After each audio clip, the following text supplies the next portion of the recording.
Bueno, pues les damos a todos las gracias por seguir en este foro. Maestra Pati, un honor y un placer que nos visites en este primer taller de la Academia, edición especial, Cámara de los Diputados. Ahora, a continuación, quiero tener el honor de presentar a dos personas maravillosas, incursionistas dentro del ámbito del derecho. Tenemos y contamos con la presencia del maestro Rodolfo Escobar y de la maestra Dulce María, quienes nos van a platicar de un tema sumamente interesante: superordenador, ecuación legal, asistentes para ministerios públicos y jueces. Los dejo con ellos, por favor, regalémosle un gran aplauso. Pues bueno, yo, antes de iniciar, hay una frase en la Biblia que dice, Santiago 1:17, todo don perfecto proviene del Padre de las luces, en quien no hay sombra de variación, ni mudanza alguna. Así dice la Biblia, como un texto científico, no como un texto religioso. Y creo que lo digo porque cuando iniciamos Sinergia, abogados convencionalistas, recuerdo a... Yo me acuerdo que Silvia, estábamos tomando un taller con el doctor Aristán, que citó esta Pati, y Silvia tenía algunas dudas jurídicas. Y pues yo siempre he sido muy curioso, o sea, no soy tan inteligente, solo hasta donde Dios me permita razonar, pero como que me llamó la atención lo que estaba hablando. ¿Qué? Y ya pues nos hicimos amigos y luego le expuse mis ideas y nunca pensé que Dios nos permitiera hacer lo que hoy se está logrando. Igual con Paola, igual me acuerdo que nos vimos allá en el despacho de Silvia y también pues coincidió con una ideología, ¿no? Con una visión del mundo. Y así ha sido pues con la mayor parte de personas que se han integrado al grupo. Y hoy me dio mucho gusto, digamos, a nivel personal, que les hayan celebrado, les hayan festejado a personas que a lo mejor en el gremio se dice que no son tan importantes como otras, que tienen más reconocimientos, pero en realidad sí. O sea, la distinción estriba básicamente en esa disposición del corazón de defender derechos humanos. Y así como Wittgenstein decía que la filosofía no es una doctrina sino una actividad, me atrevería a decir que la defensa de derechos humanos pues también es una actividad, ¿no? Unos la haremos desde las trincheras jurídicas, desde los amparos, y otros las harán de otra forma. Hay gente que es más defensora que no tiene cédula profesional, y hay otra gente que tiene cédula profesional y pues dejan de tener este sentido humano, ¿no? Bueno, eso lo pongo como un paréntesis para entender lo siguiente. Todos ustedes que están aquí y los que están en pantalla y los que han dado un voto de confianza por este proyecto son personas que yo considero que sin ustedes la evolución histórica del derecho no va a poder cambiar. Así tengamos las mejores leyes, las mejores ideas, no vamos a lograr nada. Escuchen esto que les estoy diciendo este día. Sin ustedes no vamos a lograr absolutamente nada. Y prueba de ello pues es la Biblia. Dios me permitió leer algún día pues toda la Biblia y dije pues esto pues tiene cientificidad. Pero no obstante que esté el texto, pues no todos lo obedecemos, ¿no? Entonces, o sea, no lo estoy diciendo acusando a nadie, simplemente lo estoy diciendo porque no importa tanto el contenido de la norma, que el contenido de la norma sea perfecto, si no hay disposición de todos nosotros de poder generar pues un cambio social. Nuestro trabajo de Dulce y mío es un trabajo que iniciamos, no apenas, lo iniciamos en el Cebetis cuando ella y yo éramos compañeros en un centro de bachillerato. Y ella era una persona que pues, tuvo un promedio de 9.95, un rollo así. En un Cebetis, pues, cualquier persona que me esté viendo, que entienda que es un Cebetis, pues no es muy común. Y yo pues era una persona pues, que no me gustaba la escuela y que estaba todo el día en las canchas y siempre mi mente fue muy curiosa, pero no sabía a qué me iba a dedicar y tampoco sabía que Dios me iba a usar de la manera en que me ha usado hasta el día de hoy. Entonces, yo siempre la admiré, siempre dije, yo quisiera ser como ella, o sea, yo quisiera, porque además mi papá siempre fue de mucho de que tenía que sacar puro 10 en la escuela. Entonces yo decía, ¿cómo me gustaría ser como ella, no? ¿Cómo me gustaría tener una calificación? Pues como ella. Y pues después, y lo digo, lo que pasa es que nosotros estudiamos ciencias de la computación, ¿te acuerdas? Y ahí cuando teníamos a nuestra maestra, ¿te acuerdas Viveros? Alejandra Viveros. Y Adriana, ¿no? Adriana Escobar se llamaba. Llevas con un disco de 3.5, ¿sí? De estos discos chiquitos. Y cuando programabas un algoritmo o una instrucción a la computadora, si se lo declarabas de forma ilógica, la computadora simplemente no operaba lo que le decías y te reprobaban. Incluso con el riesgo de que tú fueras en tercer año y te llevaban hasta primer año, ¿te acuerdas? Y yo, por ejemplo, pues no me gustaba mucho la escuela, reprobaba cálculo diferencial, cálculo integral, y luego llegaba yo con ella y le decía, a ver, dime, ¿qué vieron? Porque yo me la pasaba en las canchas, quería ser basquetbolista profesional, ingenuamente. Y ella me empezaba a explicar, no, pues vimos esto y esto y esto. Y yo escuchaba, eso sí, gracias a Dios he tenido como pues, un don de que yo escucho, ¿cierto? Y lo que mi cerebro quiere aprender se lo aprende a la literalidad o categóricamente. Bueno, eso ocurrió en un primer momento. Ya sé que están cansados porque pues estuvieron allá y ahorita ya es un poco difícil escucharme, pero quiero simplificar este proceso penal que estamos desarrollando de manera muy ilustrativa, porque si empiezo a hablar en términos rimbombantes no acabo. Además no tengo esa capacidad. Y entonces yo dije, ¿cómo logro que las matemáticas me gusten? Porque además yo me iba a puros extraordinarios, ¿verdad? De tercera y cuarta oportunidad.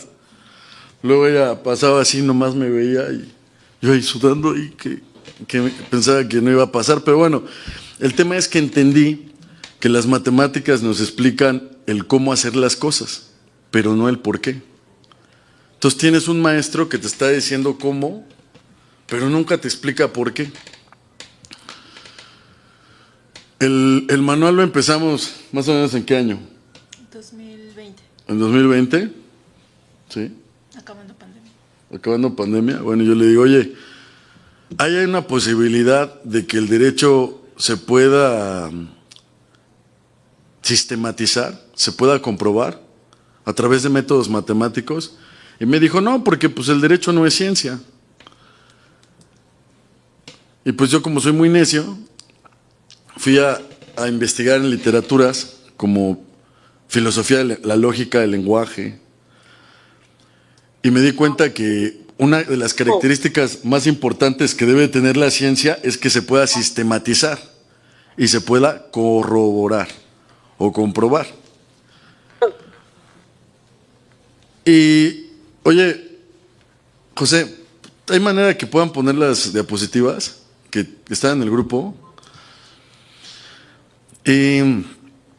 Nuestra estructura del método se basa en un método de Karl Popper que se llama falsacionismo. ¿Qué es el falsacionismo? Básicamente que todo lo que tú te imagines, con todo lo que entre en tu pensamiento, sea dialéctico, lo puedas refutar, lo puedas contrastar, ¿sí? Porque nuestra formación es muy dogmática. O sea, solo nos dicen porque sí y ya. Por eso les hablaba de las matemáticas. Incluso ella le ha costado entenderme y le he dicho, va a haber un momento en que tengas que desarrollar nuevas matemáticas. Y se me ha quedado, ¿cómo crees? Va a pasar. ¿Por qué? Porque nuestra visión del mundo, decía Bertrand Russell, todo conocimiento humano es incierto, inexacto y parcial. Entonces, eso es el método básicamente, y el otro, digamos, arista de la metodología es la filosofía de la lógica y del lenguaje de Wittgenstein, que él decía, no existen problemas filosóficos, solo existen problemas de lenguaje. Solo existen problemas de lenguaje. Entonces, el derecho en sí, cuando yo lo estudié, me parecía ilógico que cuando dos peritos pues chocaban, las periciales, se nombraba un tercero en discordia, que era el que tenía que decidir. Y había obviamente corrupción, ¿no? Porque llegaba el abogado, pues le ofrecía dinero y se torcían los dictámenes para allá. O que dos testigos fueran en idénticas palabras, en idéntica gramática, ¿sí? Y que generaran convicción en el juez. O que, por ejemplo, un documento público suscrito por un notario o la fe pública que tenía el MP o la policía, pues hacía prueba plena. Entonces yo dije, o yo estoy muy güey, soy muy malo, o esto es muy ilógico. O sea, esto no, para mí no tiene lógica.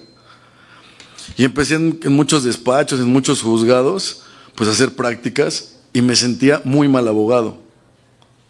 Muy mal abogado, la verdad. E incluso me daba pena que me dijeran licenciado. Yo recuerdo hasta los 29, 30 años, ya no me daba tanta pena. O sea, imagínense, yo salí de la carrera en 2009, a los 21 años. Empecé en 2005. Y todo ello, o sea, obviamente tiene un propósito. ¿Por qué se lo estoy diciendo? ¿Qué hora es? 7:06, es muy bueno. Todo tiene un propósito por el cual se los estoy diciendo. O sea, créanme que quiero dirigir esto a un ejercicio de conciencia colectiva.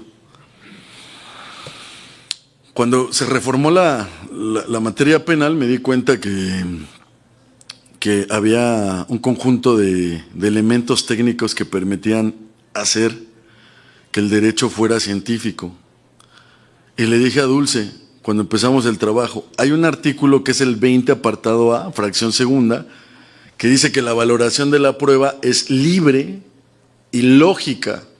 Entonces dije, bueno, por primera vez en todo lo que he leído, hablan de un concepto que se llama lógica. ¿Pueden? Sí, se puede, las diapositivas, ¿no? Bueno, entonces me voy a desconectar de ahí. ¿Esto? Sí. Pues, perdón, ¿eh? ¿Dónde quieres que transmita?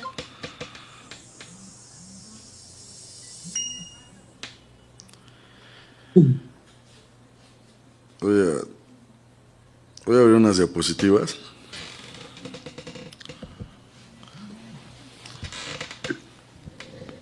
Y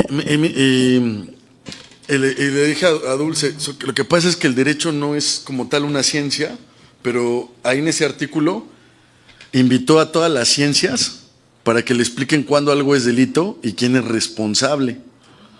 O sea, la ciencia está muda, decía Martin Heidegger. La ciencia necesita lenguaje para poderse expresar. La física está muda. Necesita las matemáticas para poderse expresar. ¿O a poco la física tiene un lenguaje propio? ¿No son las matemáticas? Bueno, yo les podría decir que el derecho, de cierto modo, al incorporar esa valoración libre y lógica, hizo que el derecho se volviera una ciencia. Y lo voy a tratar de simplificar, porque a propósito me decía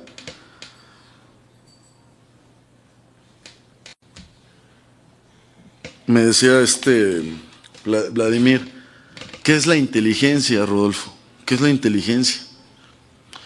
Me decía, la inteligencia es resolver problemas, simplificarlos. Eso es la inteligencia, simplificarlos. Entonces, todo esto es un contexto global, digamos histórico, de qué hemos estado haciendo para proceder ahora a mi planteamiento técnico y posteriormente una conclusión. Los abogados hacemos cálculos con el lenguaje.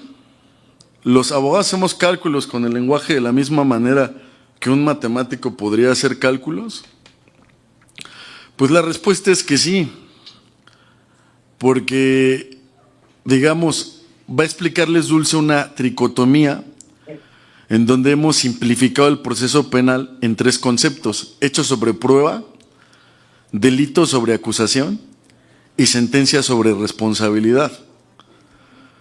Ejemplo, velocidad igual a distancia sobre tiempo.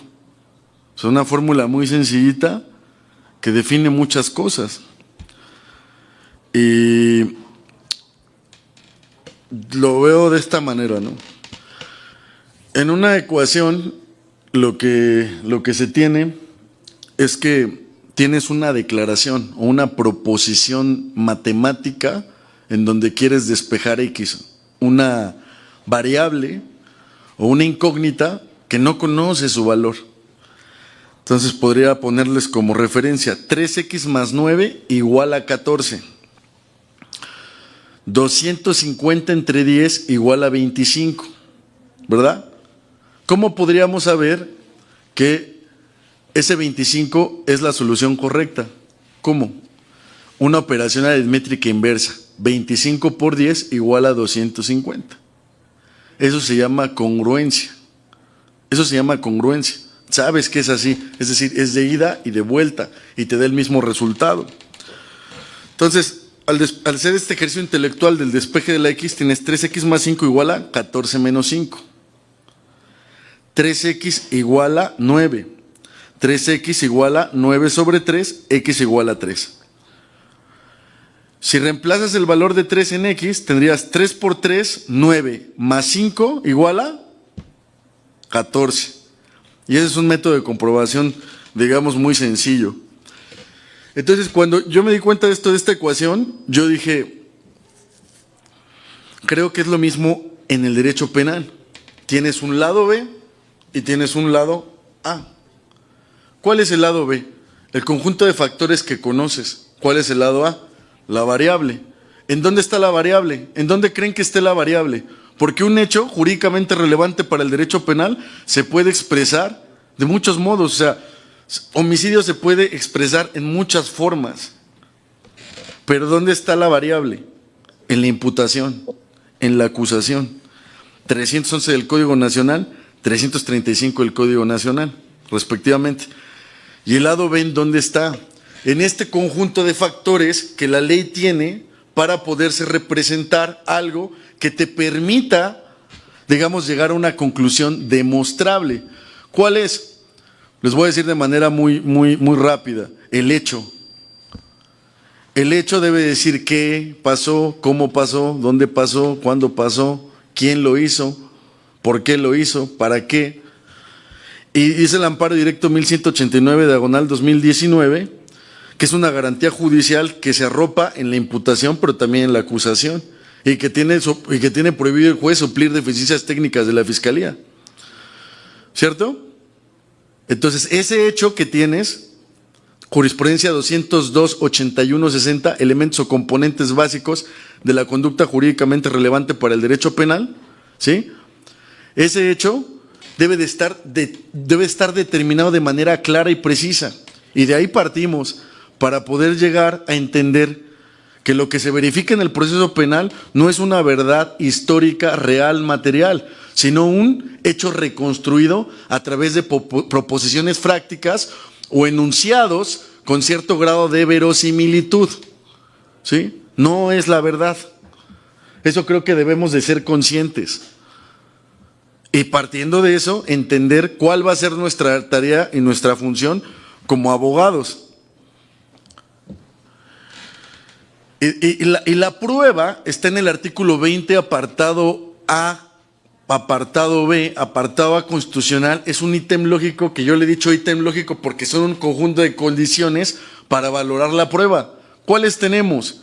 Esclarecimiento de los hechos, proteger al inocente, valoración libre y lógica, fracción tercera, segunda, fracción tercera, solo puede valer lo que se desahoga en juicio. Fracción cuarta, que ningún juez de control sea tribunal de enjuiciamiento. Fracción quinta, carga de la prueba, corresponde al Ministerio Público conforme lo establezca el tipo penal. Fracción octava, convicción de culpabilidad más allá de todo razonable. Fracción novena, prueba lícita. Es un ítem lógico Por eso no creo yo que el problema sea de leyes. El problema es el problema es de un tema, primero, de lenguaje y dos, de conciencia colectiva.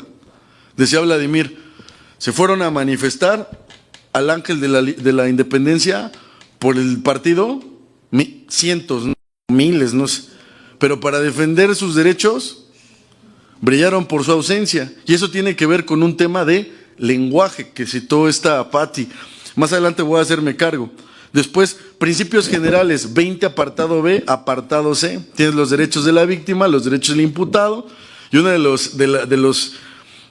las cosas más importantes del proceso penal es darles paridad, igualdad a los dos sujetos procesales. Luego tienes sentencia sobre acusación, 407 del Código Nacional. La sentencia no podrá sobrepasar los hechos probados en juicio. ¿Cuáles hechos? 348 del Código. El juicio es la etapa donde se deciden las cuestiones esenciales del proceso sobre la base de la acusación. Pero si la acusación no es clara, si la acusación no es precisa, pues el juez no se puede exceder, no puede condenar. Hay asuntos donde, gracias a Dios, me ha tocado absolutorias nada más por el hecho, porque no está bien formado. Y para eso para formar el hecho necesitas multidisciplinariedad, cientificidad. Más adelante lo voy a tocar. Teoría del delito. Decía Raúl Eugenio Zaffaroni, la teoría del delito es un sistema de filtros inteligente que permite eliminar la mayor parte irracionalidad del poder punitivo del Estado. La norma es un constructo o ente lógico que permite conocer los alcances y efectos de los tipos penales. Si tú ves la teoría del delito, es una estructura de lógica proposicional. ¿Por qué de lógica proposicional? Porque se decide por un número finito de pasos. ¿Cuáles son? Conducta típica, antijurídica, culpable, forma de comisión, participación, forma de intervención. O sea, esos factores que integran la conducta jurídicamente relevante. ¿Cuáles son los negativos? Ausencia de conducta, causas de justificación, causas de exclusión del delito, ¿no? Inculpabilidad. Ese ítem lógico también, ese sistema de filtros inteligente, te permite a nivel argumentativo saber cuándo algo es delito y quién es el responsable. Sus reglas nos permiten derivar fórmulas más complejas, reglas de inferencia, modus tollens, modus ponens. O sea, ¿qué significa eso? Pues que ya está tasado, esa estructura argumentativa no la puedes, o a poco han visto que, digamos, en la práctica se rebasen los alcances de la, bueno, sí puede pasar, pero pues eso sería ilegal, pero que se rebasen los efectos o los límites de la teoría del delito. Variables proposicionales son como bloques de construcción, legos, cuyas reglas y relaciones lógicas de un lenguaje nos permiten operar un sistema de principios sobre normas. ¿Cuáles son las variables proposicionales? Las diferentes formas en cómo se puede estructurar una acusación. Esas son variables.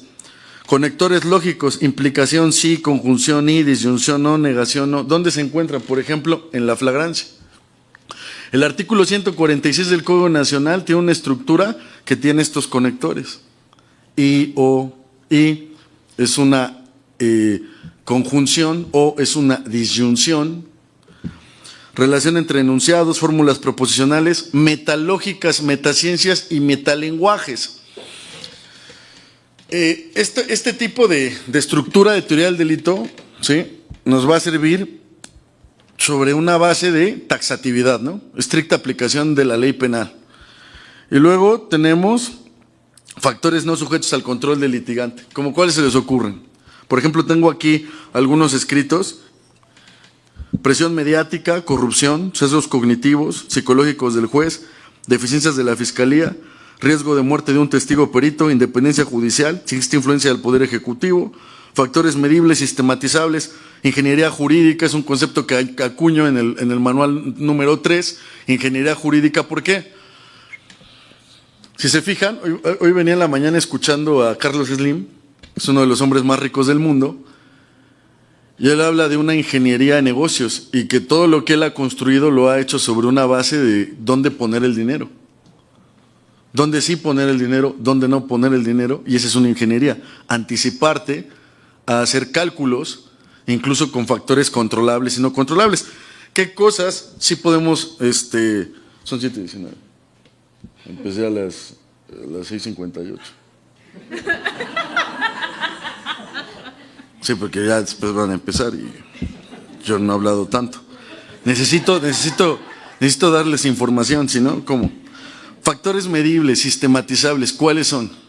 Fíjense, algunos que tengo registrados y que se pueden meter en un superordenador: negociación verbal, argumentación lógica, anticipación de interpretaciones, análisis de riesgos, impactos globales del caso, interpretación más favorable de normas, beneficios lingüísticos, evaluación de términos para liberar de responsabilidad, cumplir obligaciones, prescripción, caducidad, valoración de pruebas idóneas, qué decir, cómo decirlo, sobre sociedades por persuasión, planeación del caso, fórmulas sistémicas, estrategias vinculadas a otras ciencias, sinergia colaborativa, periodizajes idóneos, métodos, técnicas de investigación científica, apoyo, tecnología, asistencia de inteligencia artificial aplicada, aplicación del contexto de la información, elaboración de planos.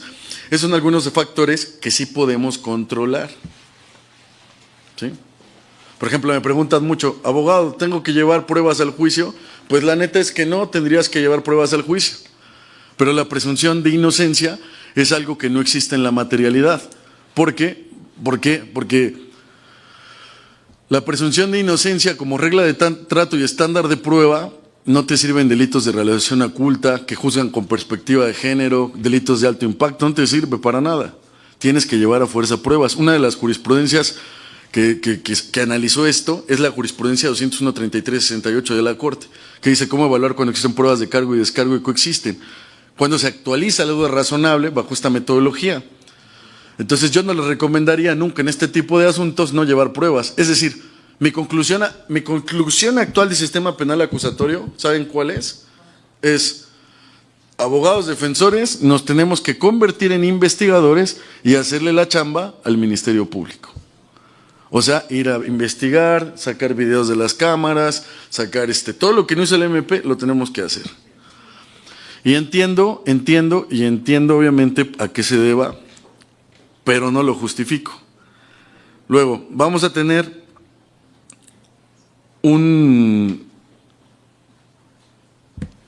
¿Qué hicimos Dulce y yo en el método?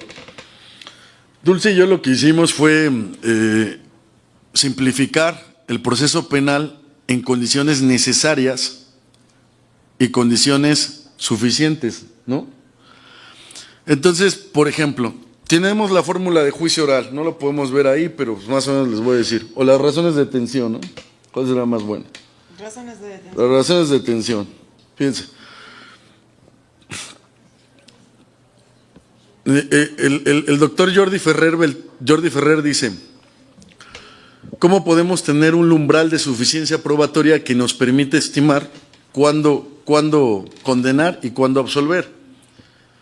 Y dice: no tenemos un nivel de certeza racional absoluta que pueda derivar de un cálculo probabilístico o de un cálculo de porcentual, como hacen los gobiernos, lo digo con mucho respeto, donde dicen: se ha eliminado la corrupción en un 70%, en un 90%. Eso es mentira. Eso es mentira, porque ese tipo de probabilidad no sirve para medir eso.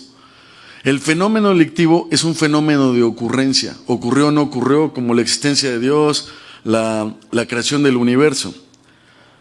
Entonces, una de las metodologías que nos pueden servir para poder distinguir eso es pues un cociente, por ejemplo.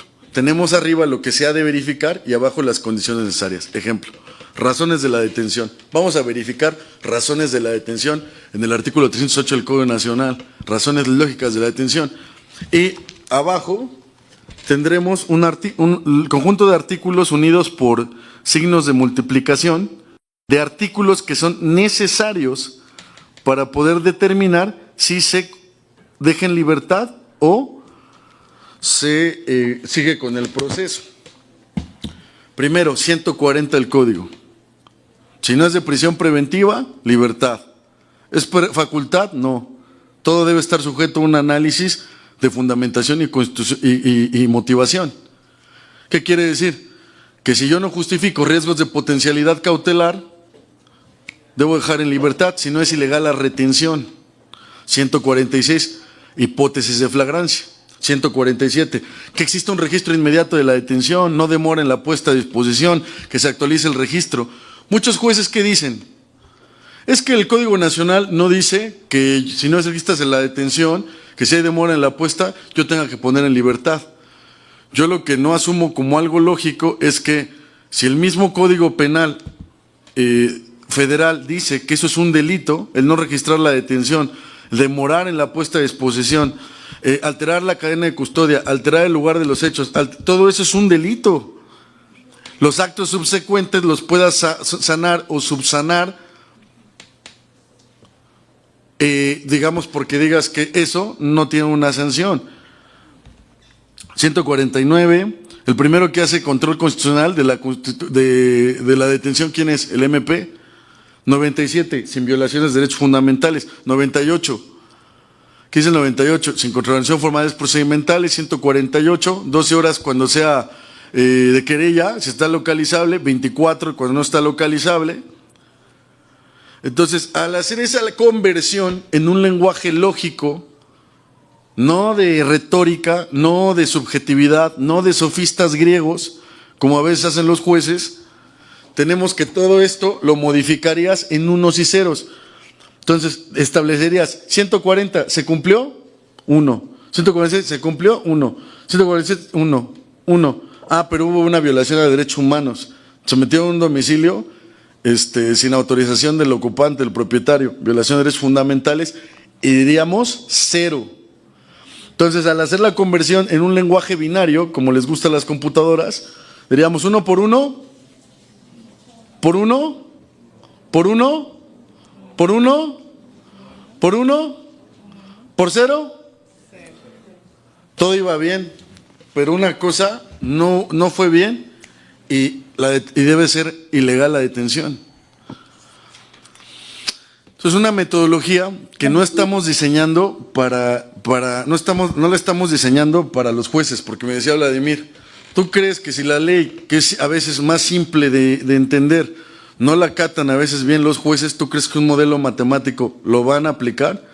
Le dije, a ver, yo no estoy orientando el modelo matemático para los jueces, yo estoy orientando el modelo matemático para un superordenador, asistente de jueces y fiscales.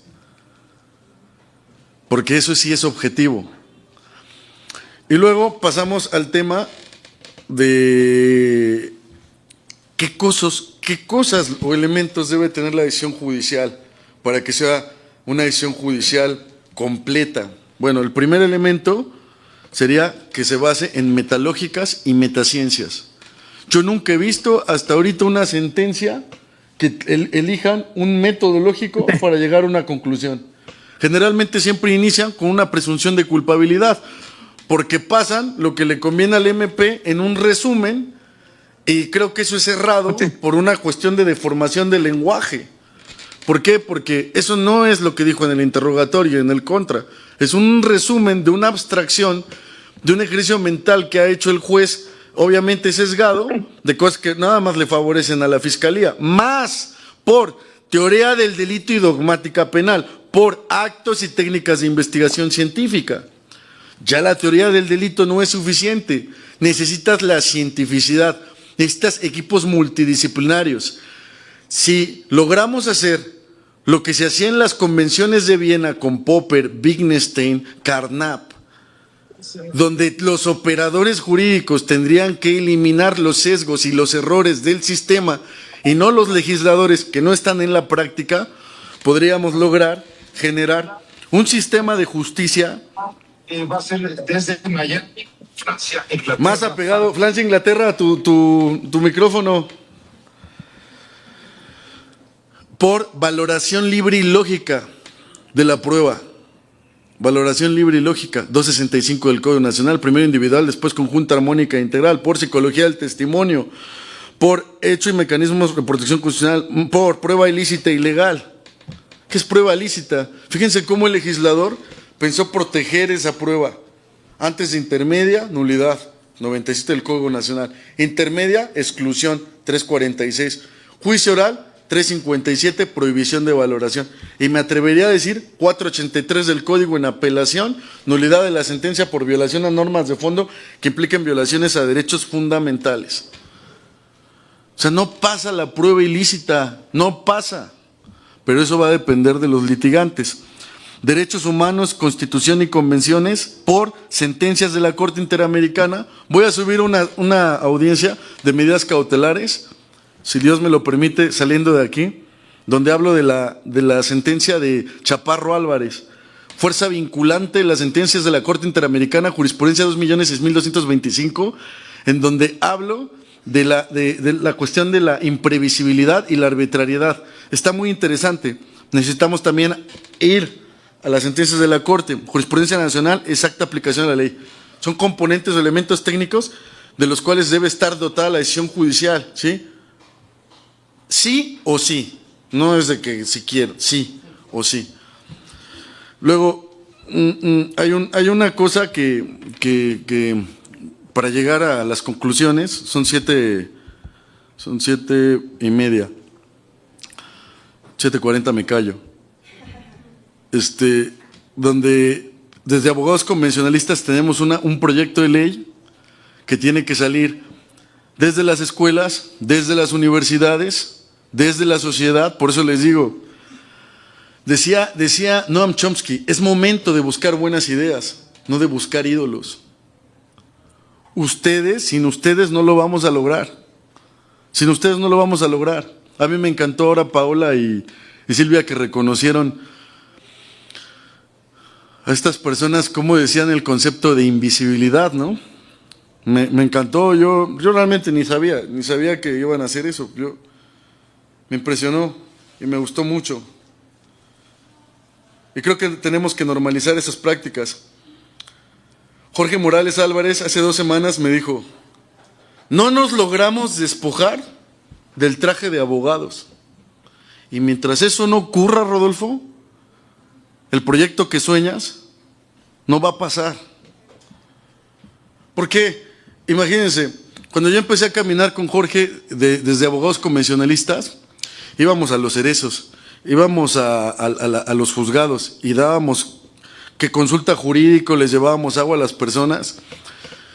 Y recuerdo que empezamos a caminar y con mi libro, que pues son temas a lo mejor pues novedosos, me decía, oye, ¿has escuchado el traje del emperador? La fábula del traje del emperador. Y le decía, no, güey, ¿qué es eso? Y me dijo, lo que pasa es que esa fábula del traje del emperador son unos cuates que si no logras ver el traje del emperador, eres burro. Pero si lo logras ver, pues eres inteligente.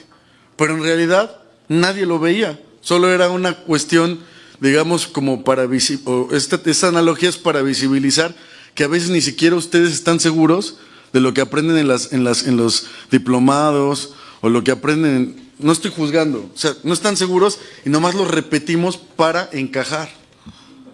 Se nos quedó esa etapa de la adolescencia que damos todo para ser aceptados. Y eso está mal.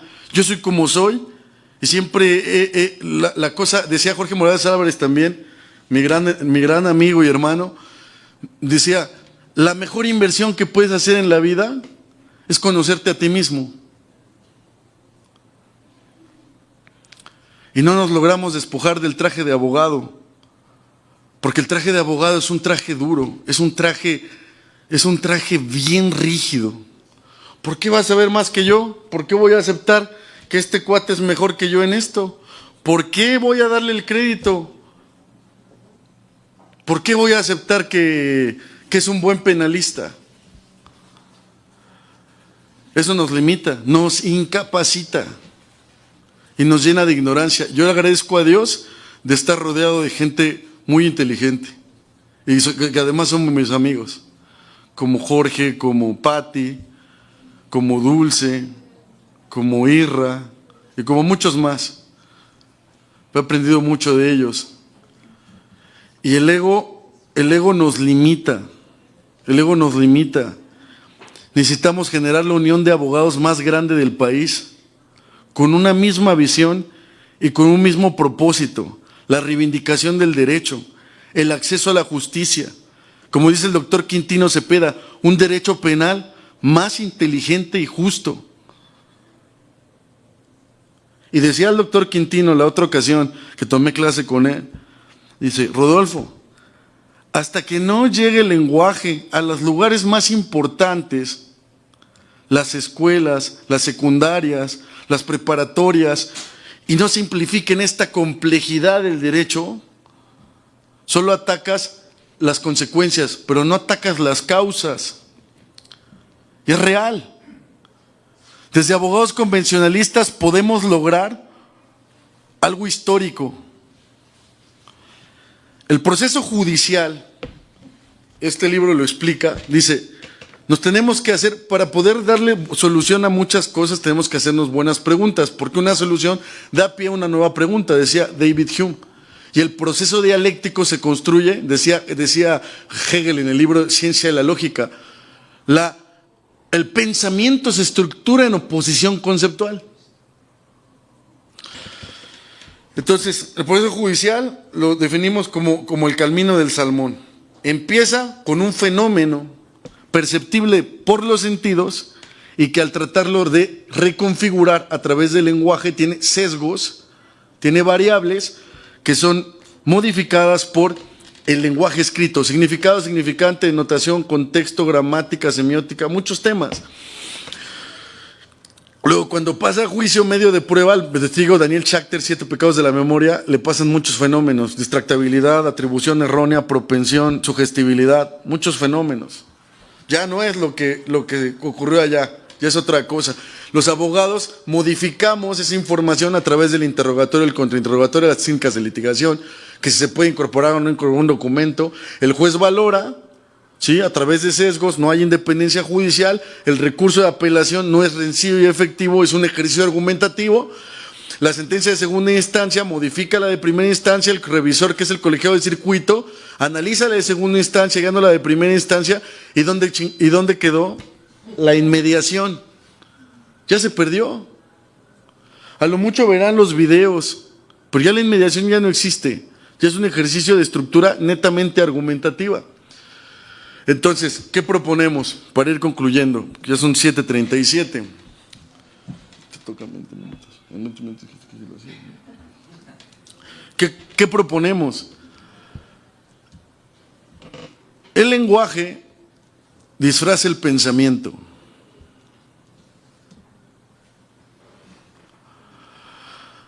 Wittgenstein, el Tractatus Lógico-Filosófico.